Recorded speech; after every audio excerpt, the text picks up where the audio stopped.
بسم اللہ الرحمن الرحیم۔ السلام علیکم ناظرین، ہمارے تمام سننے والے اور دیکھنے والے اور جو نہیں بھی دیکھ رہے، دنیا کے تمام افراد کو نیا سال مبارک ہو۔ اللہ کرے کہ یہ سال جو سا ہے برکتوں سے بھرا ہوا سال ہو، دنیا میں امن قائم ہو، بدامنی، جنگ، جدل اور برائیوں سے پاک ہو۔ پچھلا سال جو گزرا نہایت تکلیف دہ سال تھا، جس میں بہت ساری اموات تھیں، تکلیفیں تھیں۔ یوکرائن رشیا کی لڑائی، بلا وجہ کی لڑائی، جس کے اندر ہزاروں افراد جو سے لقمہ اجل بن گئے۔ اللہ کرے کہ ان کے دماغوں میں وہ فطور ختم ہو جائے اور لوگ امن کی طرف جائیں اور لوگ سکون سے زندگی گزاریں۔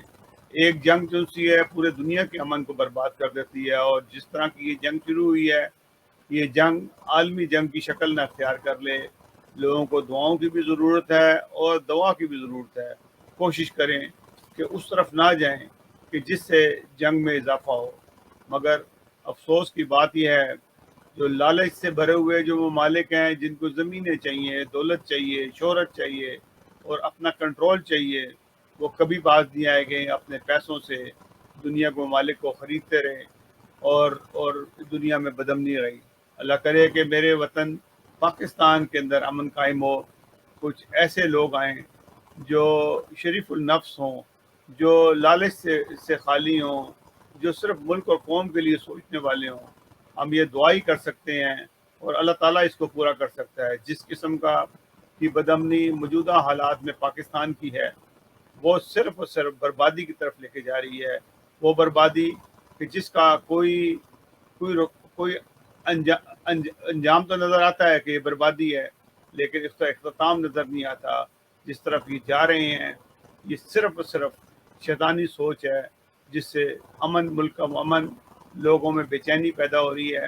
اللہ تعالیٰ ان کو عقل دے، سمجھ دے۔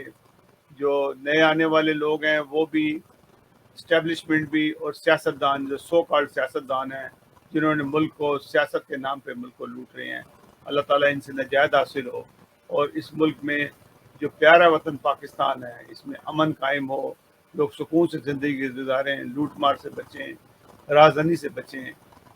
آپ تمام لوگوں کو ایک بار پھر نئے سال کی بہت مبارک ہو۔ مجھے بہت بے تحاشا لوگوں، سینکڑوں لوگوں نے مبارکباد کے پیغامات دیے، اور میں ان تمام لوگوں کا شکریہ ادا کرتا ہوں۔ دنیا بھر کے سے لوگوں کے پیغامات آ رہے ہیں میرے پاس، اور مجھے ان لوگوں نے یاد کیا اور اپنی دعاؤں میں بھی یاد رکھا، کیونکہ پچھلے دنوں میری طبیعت ٹھیک نہیں تھی، ابھی بھی میری طبیعت زیادہ ٹھیک نہیں ہے۔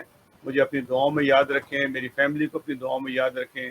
اللہ تعالیٰ ان سب کو حق اور سچ کی راہ پہ چلائے۔ آمین ثم آمین۔ میری طرف سے نیا سال مبارک ہو۔ اللہ تعالیٰ یہ سال آپ سب کے لیے بہت بابرکت ہو۔ السلام علیکم ورحمۃ اللہ وبرکاتہ۔